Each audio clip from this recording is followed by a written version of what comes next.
آج ہم عیدین کی نماز کا طریقہ سیکھنے کی کوشش کرتے ہیں، یعنی عید الفطر اور عید الاضحیٰ جسے بقرعید بھی کہا جاتا ہے۔ اس کا طریقہ یہ ہے، جسے مان لیجیے ہمیں عید الفطر کی نماز پڑھنی ہے تو سب سے پہلے اس کے لیے نیت ضروری ہے۔ نیت اصل میں دل کے پکے ارادے کا نام ہے۔ زبان سے کہنا یہ مستحب ہے، زبان سے کہہ لیں گے تو ثواب ملے گا۔ اگر کوئی زبان سے نہ کہے لیکن دل میں ارادہ ہو تو اس کی نماز بالکل ہو جائے گی۔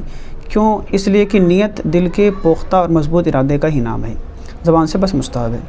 تو اگر زبان سے نیت کریں گے تو یوں کریں گے، نیت کی میں نے 2 رکعت نماز عید الفطر واجب زائد 6 تکبیروں کے واسطے اللہ تعالیٰ کے پیچھے اس امام کے منہ میرا کعبہ شریف کی طرف اللہ اکبر اللہ اکبر کہتے ہوئے اپنے دونوں ہاتھوں کو کانوں کے لو تک لائیں اور ہاتھوں کو ناف کے نیچے لے جا کے باندھ لیں۔ پھر ثنا پڑھیں گے، امام صاحب بھی پڑھیں گے اور مقتدی حضرات بھی پڑھیں گے۔ اس کے بعد امام صاحب اب تکبیر کہیں گے اللہ اکبر، دونوں ہاتھوں کو کانوں کے لو تک لانا ہے، پھر ہاتھ چھوڑ دینا ہے۔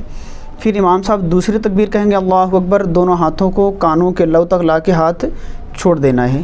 اب امام صاحب تیسری تکبیر کہیں گے اللہ اکبر، دونوں ہاتھوں کو کانوں کے لو تک لا کے اس کے بعد ہاتھ لے جا کے ناف کے نیچے باندھ لینا ہے۔ اب امام صاحب جو ہے تعوذ تسمیہ یعنی اعوذ باللہ بسم اللہ آہستہ آواز میں، پھر سورۃ الفاتحہ اور اس کے ساتھ میں سورت ملائیں گے یہ بلند آواز میں۔ اس کے بعد رکوع ہوگا، پھر سجدہ، اس کے بعد دوسری رکعت کے لیے اٹھیں گے امام صاحب، پھر سورہ فاتحہ پڑھیں گے، اس کے ساتھ میں سورت ملائیں گے۔ اب اس کے بعد لگاتار 3 تکبیریں کہیں گے اور تینوں تکبیروں میں دونوں ہاتھوں کو کانوں کے لو تک لانا ہے، پھر ہاتھ چھوڑ دینا ہے، ہاتھ باندھنا نہیں ہے۔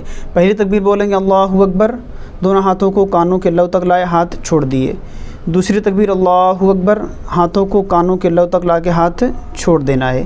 تیسری تکبیر اللہ اکبر، دونوں ہاتھوں کو کانوں کے لو تک لائے، ہاتھ چھوڑ دیں۔ اب چوتھی تکبیر بغیر ہاتھ اٹھائے بولیں گے امام صاحب، کسی کو ہاتھ نہیں اٹھانا ہے۔ چوتھی تکبیر یعنی اللہ اکبر کہتے ہوئے رکوع کریں گے، اس کے بعد پھر سجدہ کریں گے، اس کے بعد نماز اپنی کمپلیٹ کریں گے۔ نماز پوری کر لینے کے بعد امام صاحب خطبہ دیں گے، خطبہ پڑھیں گے 2 خطبے، اس کے بعد پھر دعا ہوگی، پھر سلام ہوگا، پھر مصافحہ معانقہ وغیرہ کر کے پھر اپنے اپنے گھروں کو لوگ رخصت ہو جائیں گے۔